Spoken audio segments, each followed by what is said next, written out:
Hello. Welcome to the community workshop, the community homeworks workshop this evening. We're so glad that you're joining us tonight. My name is Tiana Harrison, and I'm the Education and Volunteer Coordinator at Community Homeworks. If you're watching this live, please feel free to comment and let us know where you're tuning in from. Also, if you would like to join us in the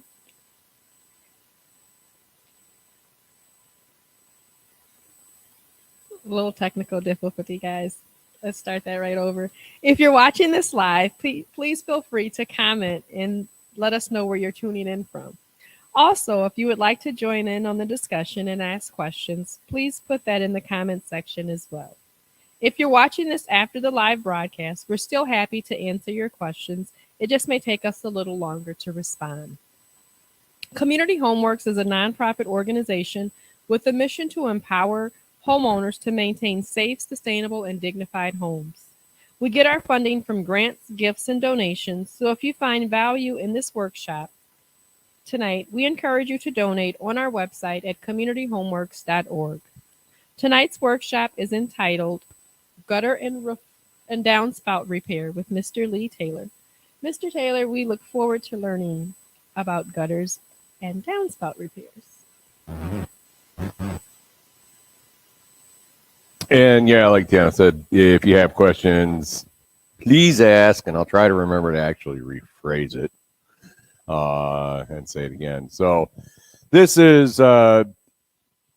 class is mainly on the gutters, maintaining them, what you need to do, and pretty much what you need to do before winter hits.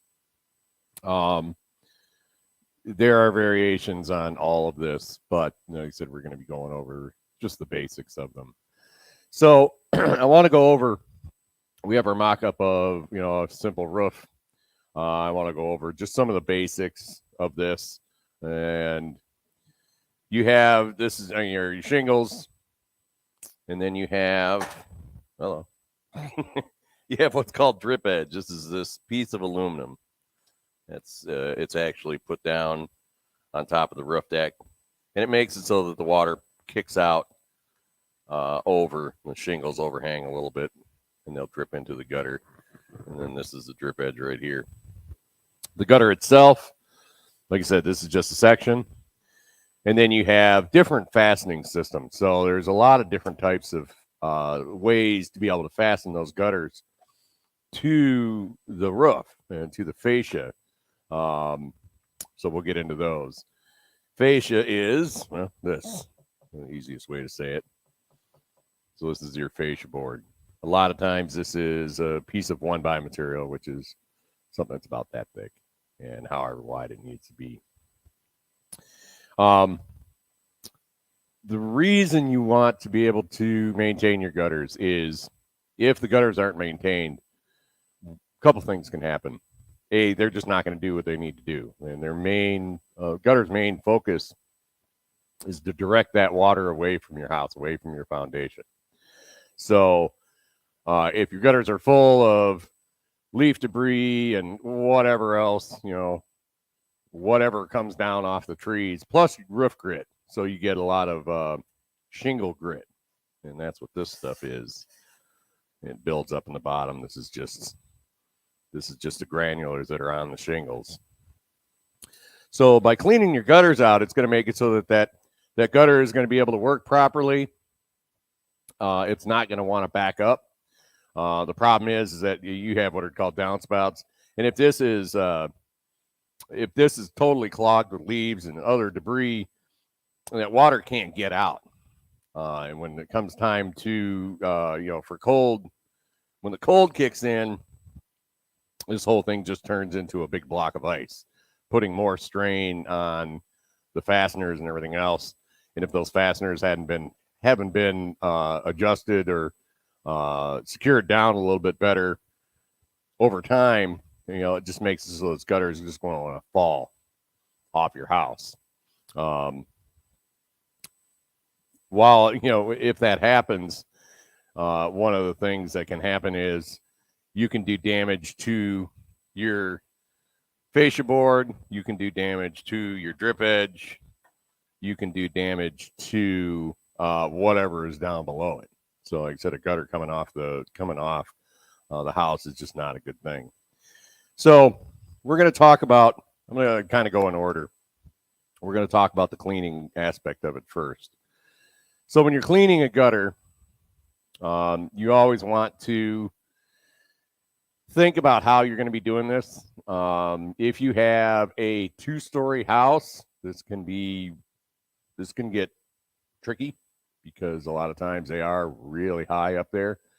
If you have one of those, if you have a situation like that and you don't have an extension ladder or something along that line, this is where you probably want to call somebody out to be able to, they have the right tools and equipment to be able to get up there and be able to clean them out safely. If you have an extension ladder and you want to go ahead and do something like that, it is possible. A lot of times what I'm going to say is if you are doing second story gutters and you're going to be using an extension ladder, we've talked about this in other classes. You want to make sure that the base of the extension ladder, if it's on a hard surface, you have rubber feet on the bottom of that extension ladder, on the bottom of the feet. Those sit down on, they're made for a hard surface. If you're on a soft surface like grass, something like that, the foot actually pitches back and it has a serrated edge that makes it so it can dig into the ground. So depending on what surface that ladder is sitting on. The second thing is you want the angle to be right. We talk about that where, I talk about that where you put your feet at the bottom of the ladder and you should be able to reach out and comfortably grab the rungs of the ladder. You don't want it too close. You don't want it so far that you can't reach it. That's generally about the right angle. It's a nice little way to be able to do that. You want that extension ladder to be able to extend a good 2 to 3 foot past your gutters or your roof. Sometimes that's an issue with some of these older homes. You get these really, really big extension ladders, and you don't want that ladder to be just resting. You want it to be running across or running past. So for some reason it does one of these sort of things and moves, it's not going to kick out from underneath you. Also, it makes it so that if for some reason you have to get on that roof, when you get back off, you have something to grab. So you have this extension ladder running past, and you can grab it and be able to step off onto that extension ladder and work your way down. So that extending past your roof line about 2 to 3 feet is a really good idea. Better yet is even what's called a standoff. So what this is a metal bar. I don't have a picture of one, but it's a metal bar that attaches to the ladder. I can draw one. What it looks like is, I'll do a top view of it. So it goes like this. You have little bumpers, and your ladder gets attached to it here. And what those do, they're usually about 4 foot or so wide. Some people call them standoffs. What they do is they make it so that you're not leaning up against your gutter. So you can lean it up against your shingles, and it will push that ladder away enough to where it's sitting out in this area here. So it's not crushing your gutters when you're leaning that ladder up against it. If for some reason you don't have one of those or you can't get your hand on one, but you do have an extension ladder, usually what I'm going to say is sometimes you can visibly be able to see where these attachment points are, whether different types of attachment points. Usually what I'll try to say is try to get it so that your ladder is leaning on 2 of those points, if that makes sense. Because sometimes the middle can be a little soft and you can actually crush your gutter. So a few things with that. If you're using a step ladder, a lot of times set that step ladder so you're working sideways off of it. You don't want to be working backwards off of it. Or you can work this way where that ladder is sitting in this direction so you can reach over and work on it that way. Usually that's the biggest case as far as with those step ladders, trying to make sure that those ladders are stable. If you have somebody around to be able to help stabilize that ladder, either one is actually very helpful. So we could keep going about that, but pay attention to how you're going to be setting that ladder. And when you're up there working on it, a lot of times if I'm way up high, I'm going to be, working off that ladder.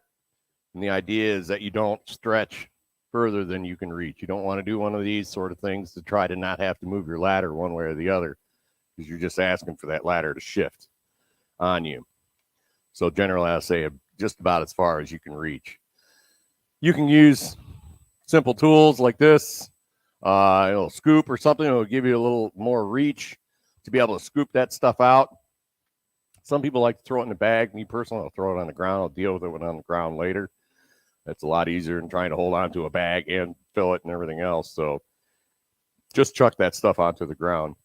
Also, what I'm going to do is I'll bring up a garden hose and with a sprayer, and I'll just hang it off the gutter itself, so to make it so that I'm not running up and down and up and down. And what I'll do is I'll want to start usually on one end where the downspout is. And the downspout is one of these guys. It'll come off that gutter and come running down the house and stuff. I usually like to start on that end. That way I can make sure the downspout is clear and actually running clearly. I can clean out that section, shove the hose down that downspout if I need to, and get that flowing. And then what I can do is, as I'm cleaning it, I have the hose, and I could spray out the excess gutter, the shingle grit and everything else out of it. So you want that water to be able to run smoothly. Yeah. Yeah. Yeah. I pick it up afterwards. I just rake it up or whatever, because it's usually pretty nasty smelling. So, I mean, I guess you could just kind of kick it around. It's usually all organic anyways, but it's up to you at that point. But yeah, you don't need to necessarily clean it up, but it's probably a good idea too. So like I said, get that gutter cleaned out. While you're in that area, what you want to check are the connections. So there's a couple of varieties of connections here, and we have a couple more over here. Actually, I'll bring some over here. So I have another section right here that you can see. So you have your good old, these are the nail-on styles, and they have a spacer in between. A lot of times what happens with these is they'll slowly start to work their way out. Now, if you have a hammer, usually I suggest having something like that on you. If you have this style, and you can gently tap them back in. The thing you want to make sure is that spacer is in there. Sometimes you can see how long that nail is. That spacer goes in through like this. That nail goes through like this and is nailing into that fascia board. Sometimes what happens is that no matter how much you nail it in, it just doesn't want to bite anymore. If that's the case, while you're up there, you may want to go out and you can buy, most of the box stores, you can buy 7-inch or whatever. There's a couple of different lengths. And these are screws. They're a square drive, like a number 2 square drive screw. And what it does is it takes the place of this nail.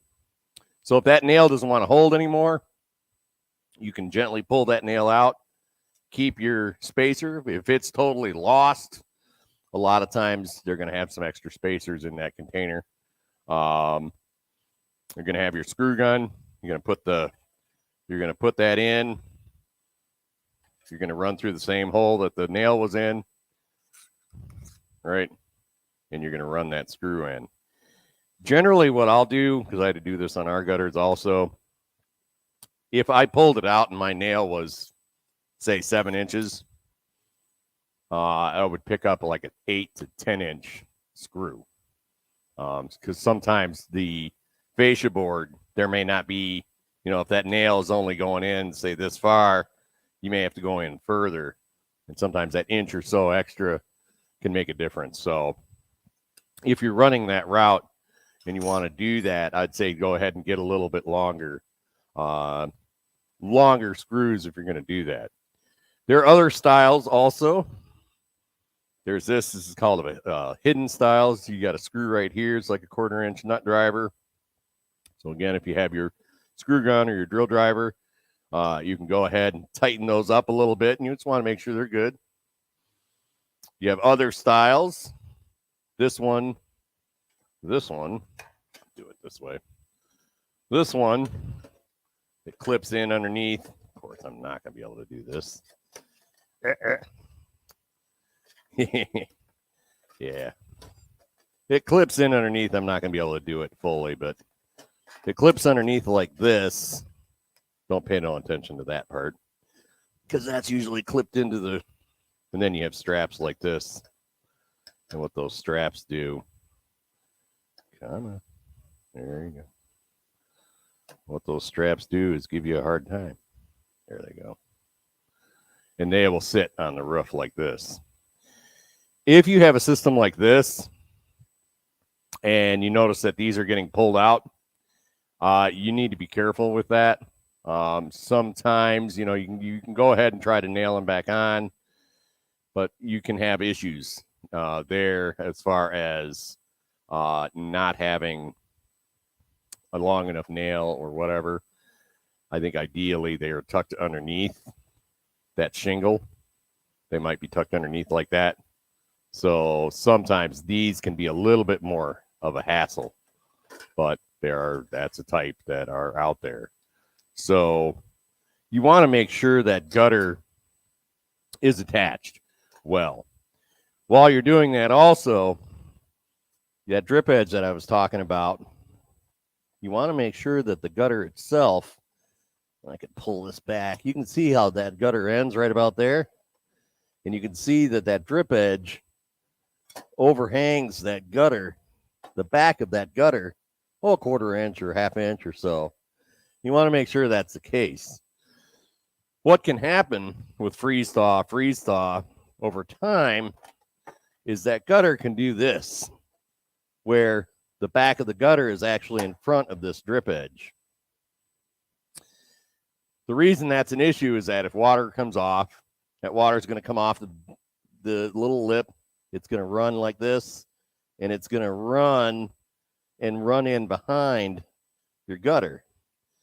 And you usually can tell if that's an issue because you may have, if you have a good rainstorm or something along that line, check on the underside. So if you're looking underneath at your gutters and you see a bunch of water pouring out from where the gutter ends to the back of the fascia, it usually means that that's the case, that back of that gutter has slipped in front of that drip edge.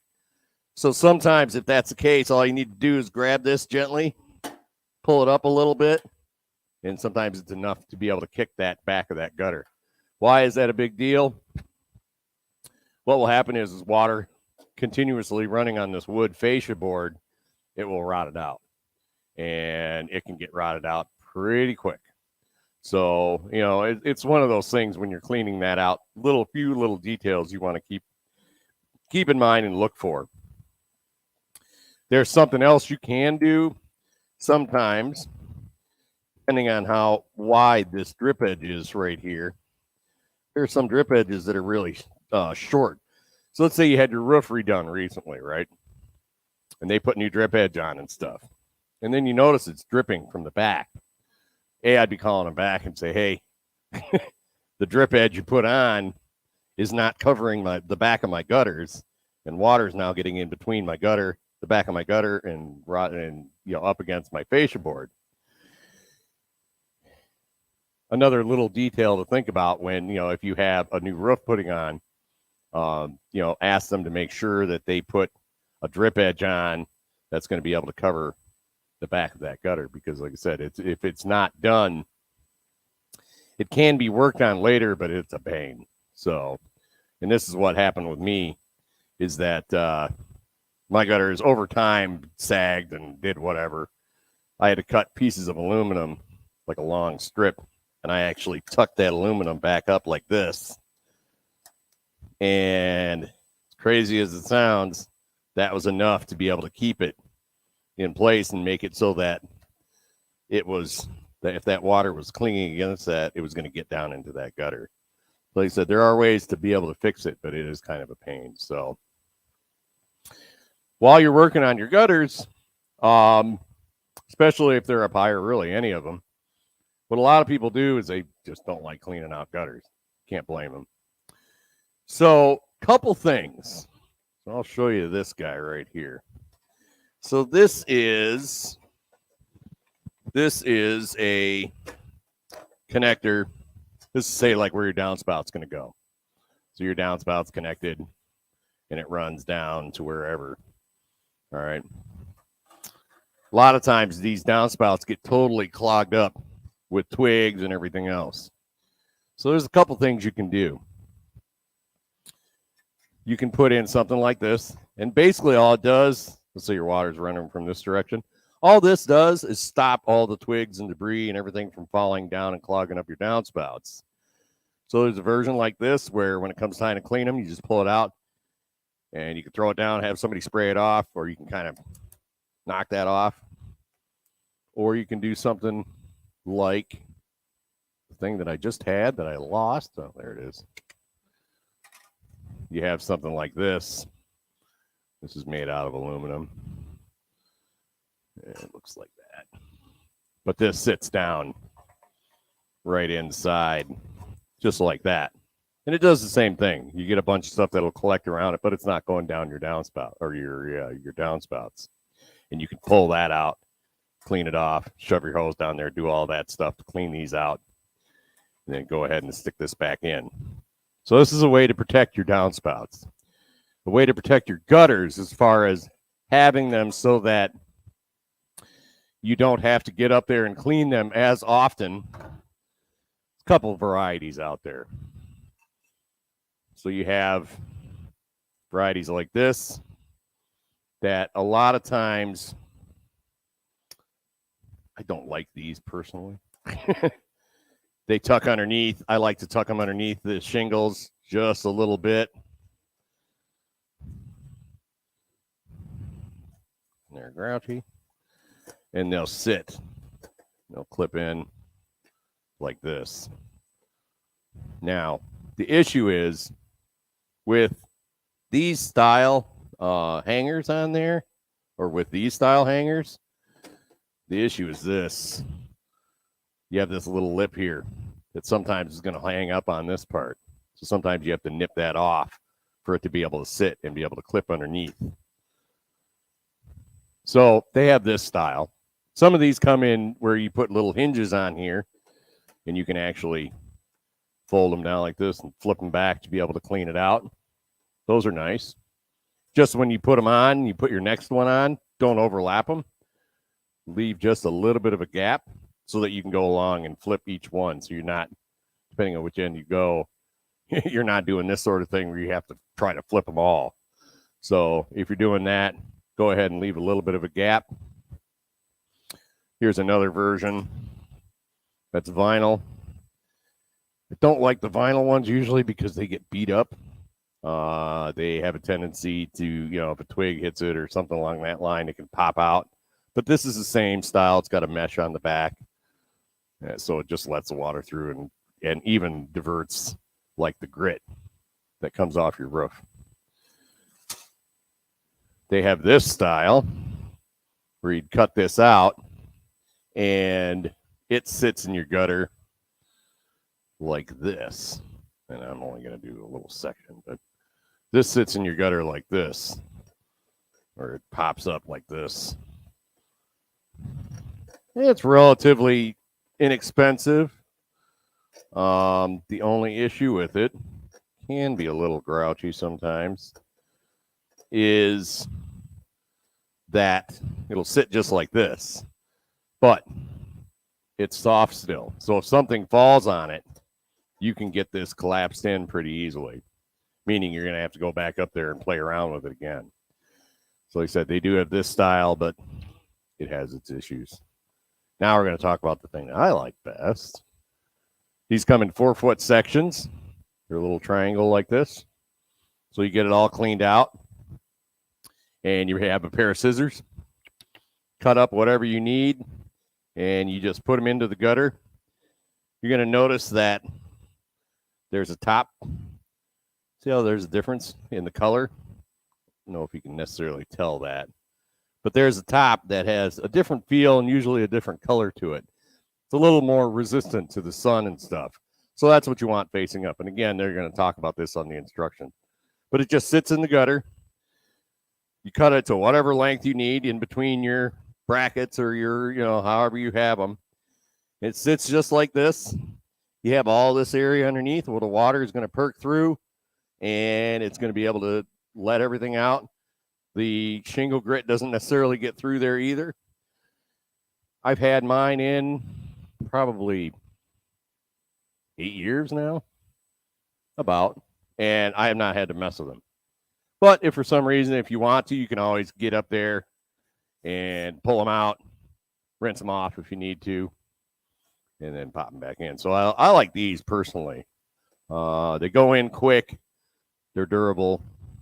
They hold up. And, stuff hitting them, I mean, you'd have to really hit this hard. I think at that point, it would actually damage the gutter. So, I mean, they're durable in the sense of that. And they're actually relatively inexpensive when you look at time and everything else that you have to do to be able to put these in. So, gutter guards are a nice way to be able to go. You continue down the line. You're making sure that they're going good. Usually when I get down to the end, this is the other reason I like to start where the downspout is. By the time I get down to the end, I want to get a bucket of water or something along that line and pour it in and just make sure it's all heading down towards that downspout. Sometimes you're going to have a downspout on each end. You're going to have a slight pitch. Generally with the gutters, they're pitched almost to a point where you barely can notice, It's just a slight pitch because you don't want that water firing down to that downspout. You want it to move, but you don't want it to be moving so fast. So the pitch of that gutter is not pronounced like that. It's a slight pitch. So you can dump that water in and just make sure it's going. If for some reason you have a spot where it wants to pool or something along that line, usually means that there's a little belly in that gutter. So at that point, what you're going to do is say, all right, we got a spot right here where that water wants to sit. I've got a connector here. I'm going to unscrew that connector. I might even slide it a little bit if I can and try to push that gutter up just a hair. This is where sometimes it takes a second person to help or a third arm. Sometimes you can move that, push that gutter up just a little bit. And this is where the water sitting in there is actually nice because you can push it a little bit and watch it start moving your way down. You say, okay, there it is. You have your screw gun, screw it in, or your nail for your nail-on style or whatever style you have to be able to fasten it. So you're getting those bellies out and whatnot. So cleaning those gutters, like I said, is nice. That is a nice way to be able to do it. If you have a single-story house, you can use something like this. You can extend it out. I can screw this on. You got a thing on here that's directional. I can connect it to my garden hose and go ahead and from the ground turn this on. I got a little controller down there. It'll send out a water jet and clean most of that stuff out. The only issue with this is you can't tell what's going on up here. You can sort of by what's coming down the downspout, but you can't really see it. But if you don't want to climb a ladder, you don't have a ladder, something like that, something like this does work out really nice. You can get quite a stretch on it. So they do sell these also. I do want to point out one thing. If you have, let's say you should be doing your gutters, cleaning them out at least once a year. It's going to kind of depend on what kind of trees you have and all that sort of stuff. Sometimes you have trees that are real dirty in the spring. So you may have to have a second cleaning in the spring. But when you're cleaning that out, I was talking about that shingle grit. If there is an excessive amount of that shingle grit in there, you may want to have a roofer come out and take a look because, like I said, over time, what happens is you lose these granules off of your roof. And when you start seeing a whole bunch of them in your gutter, sometimes that's an indicator that your roof is starting to degrade. The shingles are starting to degrade, and you may have to have those checked out. So, I mean, if you have after, let's say, a year, and you've got like a ½ inch on the bottom of your gutter, that might be worth having somebody come out and take a look. So that's another reason as far as cleaning your gutter. Sometimes it gives you a indicator as far as what your shingles are doing. So as far as the other repairs, so other repairs that you can do on your gutters while you're up there and working on them, basically two styles of gutters out there. You have what are called seamless. These are where they get a roll of aluminum and they extrude the shape, and they'll make it as long as it needs to be. If you have a 50-foot run, they can make it 50-foot long. So you don't have seams. But other ones are sold in like 10-foot lengths or 8-foot lengths or whatever. And what they'll do is they'll join them together. So you have something like this that actually is put on sort of like this, right? Of course, it's going to fight me right now. Goes like this. So it's half and half. So you have another section of gutter that's running out. And you have this seam. You can also tell by looking on the underside because it has this. If they're going to leak, a lot of times they're going to leak at this point. If that's the case, let's say you've noticed, and again, walking out there when it's raining is going to tell you a lot. We talked about the water coming out the backside of it. You also look at those joints and those seams. And even too, where even with seamless, they have to put in something similar to this, where there's usually a joint near that downspout connection. Not all, but some. So if you notice where those two are joined, that it's leaking, what you can do is you can get up there while you're cleaning them out. And you look here, and it's going to be similar to this. You're going to have another one like right in this area here. You can clean it out really good. Usually get a wire brush and kind of get in there and clean it out good. Then what you want to do, you also want to clean up this area right here and along the back. Wherever you see that joint, you get in there, clean that up really good. Wire brush it, do whatever you need to do. Then you're going to get, usually I like rubbing alcohol or denatured alcohol, something along that line. And it's going to cut that last remnant of stuff because you want to put some kind of a sealant on there. And this is you can buy this at the box stores where I throw it on the ground like that. But yeah, you can buy a little tube.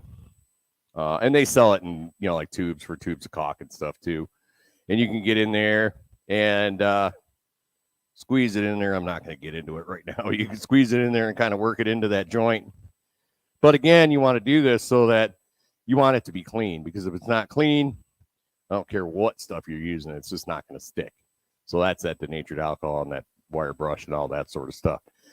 You also read them. Sometimes they're going to say they can't get wet for a certain amount of time. So take a look at that and try to coordinate all that as you're going.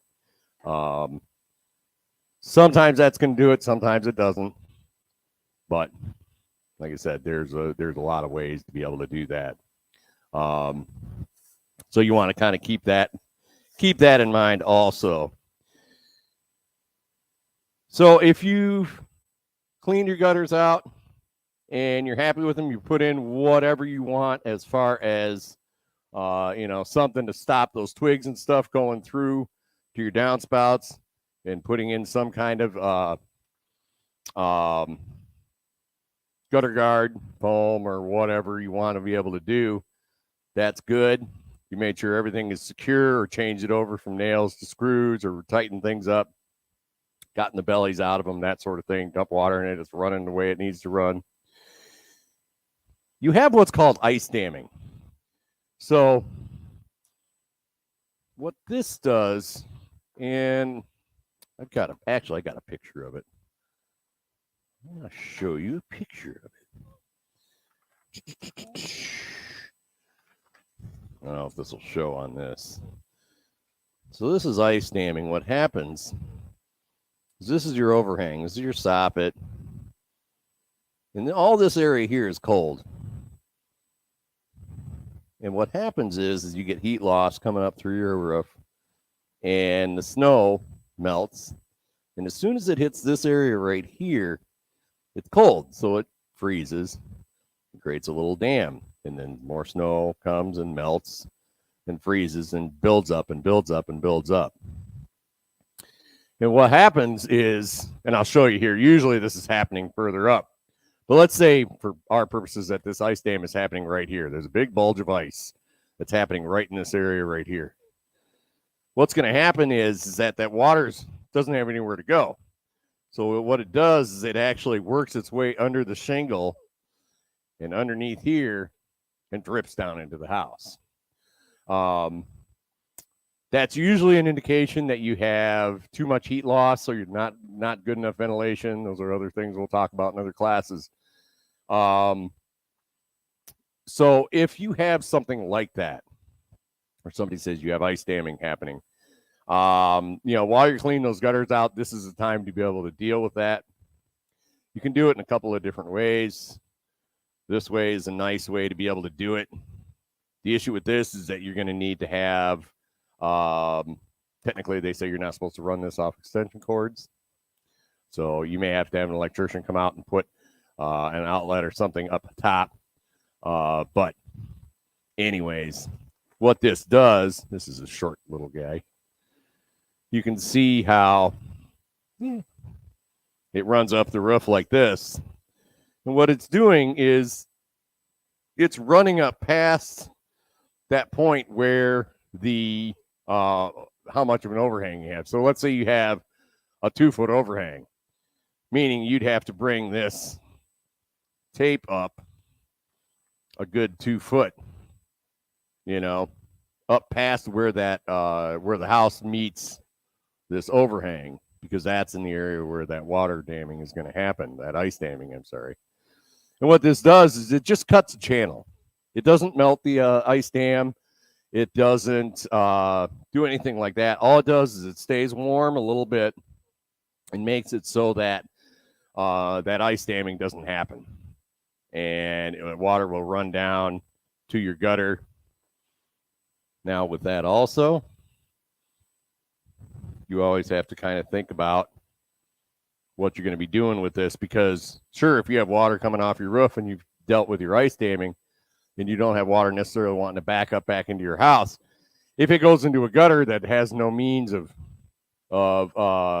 letting that water go or freezing up, you have to lay this in to the gutter itself.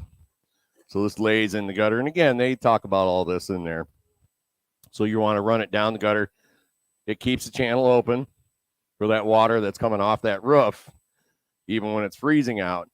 And it has to be able to be dropped down through your downspout. You know what I do with my downspout? Oh, I lost it. Anyways, downspout goes down through the downspout and then pops out at the bottom, so that you can, I don't know, I set it off. Oh, I did it right here. So it's going to do this sort of thing where it's running down through like this. And sure, it's going to pop out the bottom. Come on. But that's the idea, is that this thing runs all the way down. And it's supposed to pop out the bottom. Of course, it's going to be grouchy because we're on TV. There it is. Oh, sure. There it is.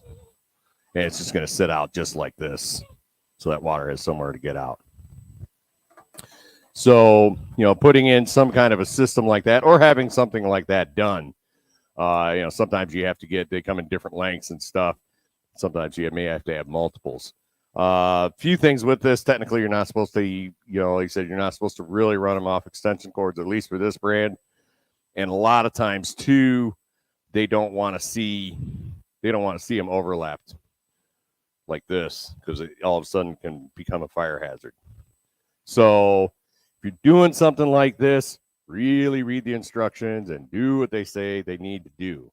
Because like I said, you don't want something that is fixing something turning into a problem. Also comes with clips. That's what these clips are for right here, to be able to hold it in place. They can be plugged into, you can buy a little thermostat plug. And what it does is it makes it so that it's going to only give power to your heat tape when that temperature drops below a certain temperature. Other times of the year, if it's warmer, it's not operating. So there are ways to be able to do that. They don't necessarily use a ton of electricity, but they do. So there are little things you can do with that. If you're happy with everything that's going on up top, now you have to think about your downspouts. And the downspout that I just set right here, keep doing that. So as this is going, you may have it going like this, where it's coming off and it's coming like this. It's coming like this off, and then it may come back with another bend and heading down the side of your house. So again, when you're up there, again, shoving that hose down through and watching it pop out, or having somebody down below cleaning the guck out as it's coming down, that's a good way to do it. Sometimes you're by yourself. You may not be able to see it. I bring up just something, a little stick or whatever, because I can tap them. And I can do this and be able to tell if they're full of guck.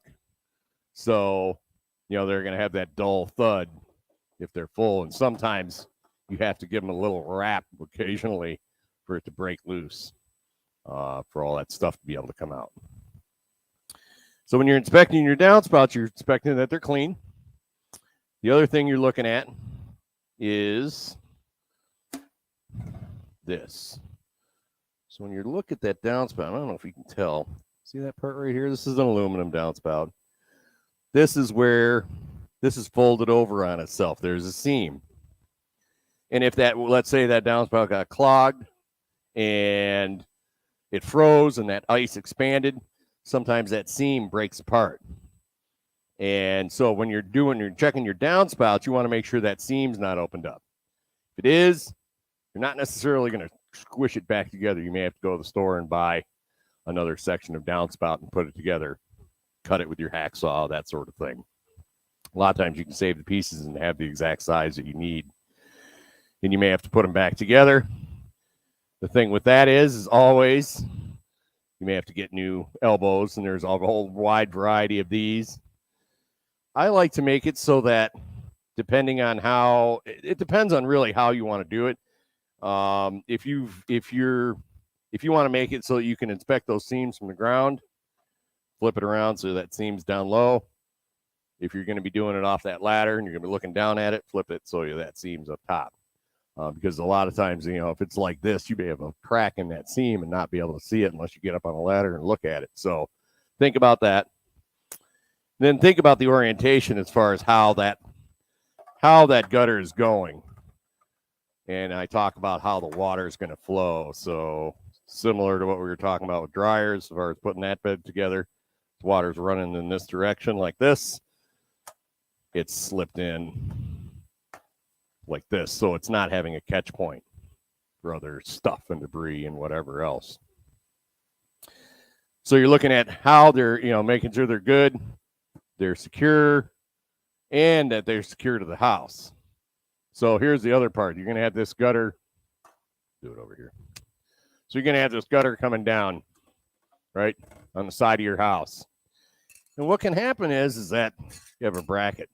A couple of different styles. You have a bracket like this, held in by a couple screws, and it keeps this gutter from kicking one way or the other. Well, sometimes these brackets fall off, and now you have this downspout doing one of these sort of things, right? So you can buy brackets like this, That's just slip right over them. And then you throw your screw in here and here to your siding. Don't throw a screw right through it. I don't like doing that because, again, it's a catch point for things to be able to get caught on it. So there's this style strap. And then there's another style. This one's more of a pain. This is for a big gutter. There are different sizes. I'm going to get to that in a minute. There's this style that's kind of a hidden style. The issue with that is that you have to have that gutter removed because it's attached this way, and then you do have to run screws in on the side. It's part of the reason I don't like these, but they have this style also. Keep in mind, they do have different size gutters also. Most of the downspouts, different size gutters, different size downspouts. Most of the downspouts are this size, but there are larger ones out there. And sometimes they'll be right next to each other on that shelf. So keep an eye out for that. As far as even like the brackets, because this bracket is for a larger downspout. So keep those things in mind. But you want to make sure that those downspouts are secured by what are called zip screws. A lot of times they're white or whatever color your downspouts are. Most of the time gutters are white, but they can be different colors. Buy matching screws for them. Make them so they're aluminum. They actually will sell aluminum ones so that you don't have that difference of metal and corrosion and all of this sort of stuff. Plus, you don't have it where that whatever attachment you're using, or whatever screw you're using, is not going to rust out if you're using that aluminum style screw. So keep that in mind also. In attaching them to the house, again, you want to make sure they're not moving at all. Then you get down to what's going on the bottom. So a lot of times you have this here that kicks out, and I'm going to flip this. So you may have this running like this, and a lot of times I'm going to flip this around just to kind of be able to show. You have what's called an extension on there. Again, this is to get that water away from your house. A lot of times what happens is they get smushed, they get stepped on, they get pulled off because somebody wants to mow or whatever. So a lot of times what you end up with is just this. There's nothing really wrong with that. But if water's coming out of there, let's say this is your house, water's coming out of there and it's sitting right in this area, it's not doing any good. It's not doing what that gutter was meant to do. So at that point, what you want to do is think about what you want to be able to put there. I knew I was missing something. So, like I said, a couple of different varieties out there. You have something like this that will have a square end that will be able to fit on this, and you can extend it out and be able to run it. You may have what's called a splash block that can be plastic, sometimes they're concrete, where the water will splash down onto this block that's pitched, and it will run that water away. Sometimes just the grade is enough to be able to make that water move away from your foundation. Sometimes what people want to do is they want to put in underground.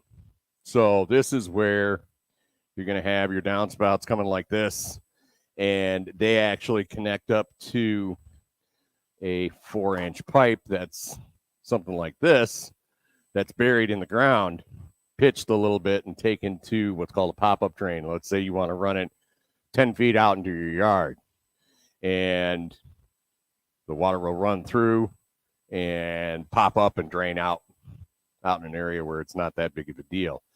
These are nice. It's a little bit of work. You do have to dig out that sort of stuff and get these in.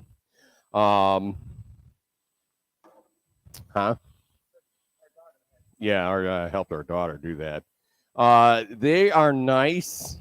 What I want to say is don't necessarily do this. And this is a crude, but crude isn't good enough. I'll show you for what I'm trying to explain. Some people will do this where they'll have this popped up like this, right? And they'll have this downspout and they'll just go plunk, and they'll pop that downspout in. The issue is this, couple issues. If you look at this top, there's a big gap right there. You don't want stuff falling in there and clogging it up. They do sell connectors that you can connect onto this that will fit onto whatever style downspout you have. And they sell them with this 4-inch corrugated pipe. So you can put one of those in that fits. And that's pretty good. It's going to make it so stuff's not going to be going in there. But this is the other issue, is that let's say you do get stuff that comes down through your downspouts, twigs and debris and everything else. You don't want all that stuff getting in here and then making it so you have to take this apart and run a hose through it and try to clean it out at the very end, no matter how far out it is. So they sell a piece that connects onto this, and it comes up about this high. It's got a screen on the inside, so the water comes through, hits a screen, and spits out leaves or debris or anything else like that, and then lets the water run through. Those are real nice because, like I said, they keep all that stuff out of there, and they keep these underground diverters doing what they need to be able to do. So, like I said, a lot of ways that you can make it so that water at the end point of all this, and the whole reason of having gutters is doing what it needs to do as far as getting that water away from your foundation. Because you don't want to have all this gutter system and all your downspouts and all the stuff you have to do to it. And in the end, the water is still sitting within 2 foot of your house. You don't want that. So you always want some way to be able to get that water away from your house. Like I said, multiple ways to be able to do that. We just touched on a few of them today. So I have about a couple minutes left. I do want to point out some things. We'll go over here. Hey, So- Lee, we do have a question. Okay. I'll even and repeat it. actually came in as a picture, so I'm going to see if we can do this. Oh, that's fun. Picture from Ben. He Oh. wants to know what to do with that. All right. So this might be fixable. So in this case, I don't know if you can notice this or not. So what's going on there? So what's going on there is this. Is something hit it. Probably a tree limb or something like this. The question or the picture, it was the gutter, and you saw it on there, was really deformed out. So sometimes, I'm going to go back to this maybe. There it is. Sometimes what you can do with this is see your corner here and this part here. They look pretty good. It's mainly from this part to here. And you can notice that there's those hangers that I was talking about that are tucking underneath those shingles. You have 3 of them, and this one's actually broke. So you have a hanger like this that's sitting up there, and it actually snapped in half. So what you might be able to do is, in a pinch, I would find another bracket like this and put that on. That can be a little bit of a pain. You have to get up and pull that drip edge out and be able to connect that. I'll show you with this. Sometimes you have to do is go like this and clip it to the back of the gutter. And then it clips in like that. Right? So you may have to replace this bracket, and then you may have to also get a new one of these to be able to go up underneath your shingle. At that point, if you get that done, sometimes all you need to do, and again, if it's aluminum, which that looks like it is, or steel, you might be able to do enough to be able to push it back in and clip it. This is I'm talking a quick temporary fix. Because like I said, if you might just be able to grab that thing and be able to kind of push it back up, because you can see where that drip edge is back here. See where that broke.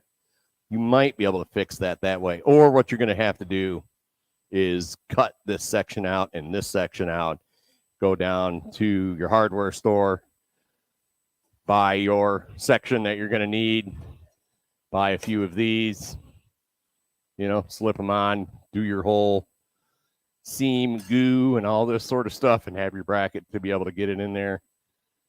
and actually seam them together and replace that section. Cutting it can be a bit of a bear. Sometimes when it's bent like that, you can do it, but the issue is like if you're trying to cut it with like tin snips or something, or even a hacksaw, it's going to want to bounce or move on you, and sometimes it can be really difficult to be able to do that. And sharp, yeah, wear gloves, slice you up really good. So with a situation like that, if you're trying to get it like through the winter, I would try that as far as trying to just push it together as much as you can in whatever kind of bracket system. You don't even necessarily have to use that same style, that you have on your house where it's tucked up underneath your shingles. You could go out and buy ones that look like this, where they slip in. That end's crimped. They slip in like this,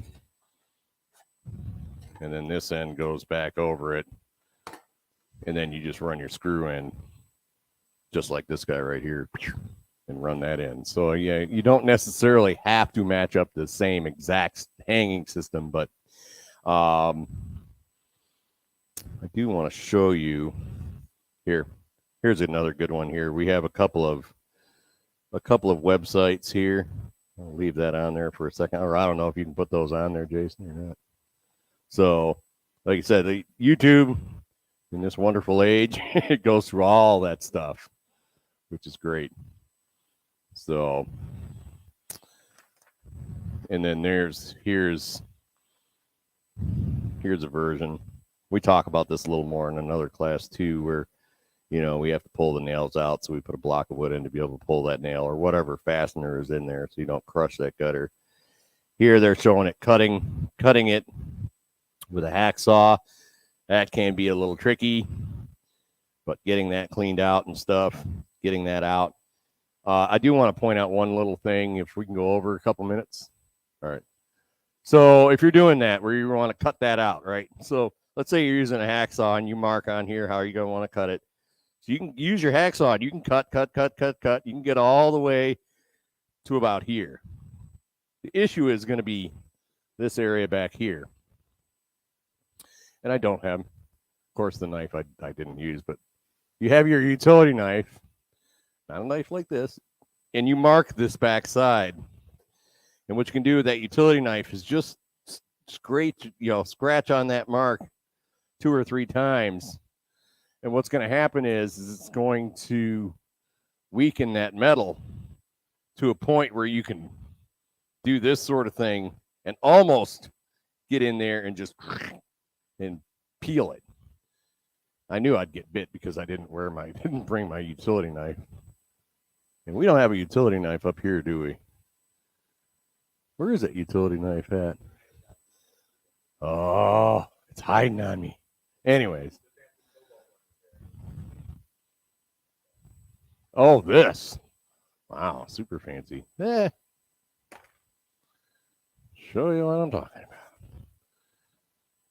Real fancy. Oh, nice. So this is what I'm talking about as far as you can score that metal. You'd be doing this vertically, but by scoring that metal a couple of times, and you can do this, it snaps. So, and in this case here, you just have to get in here and kind of, score up, and you may have to pull this out a little bit and score up a couple times, and then reach in behind and do this sort of thing, and it'll fatigue that metal and break it.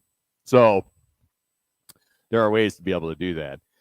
I guess technically you could do that on the front too, but at that point, I don't know if I'd want to do that or not. So was that Ben? He said send it.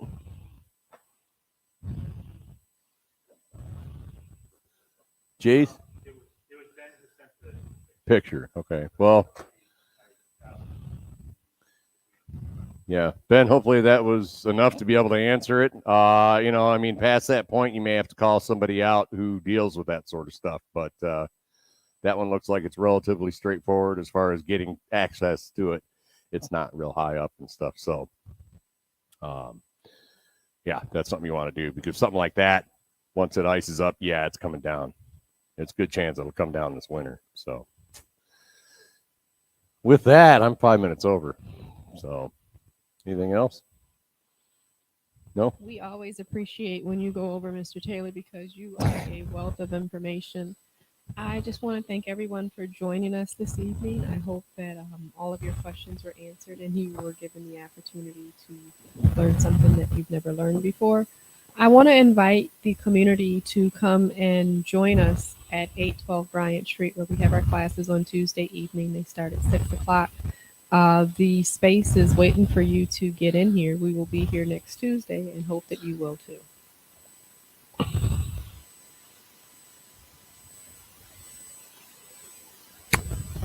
Yay. Oh.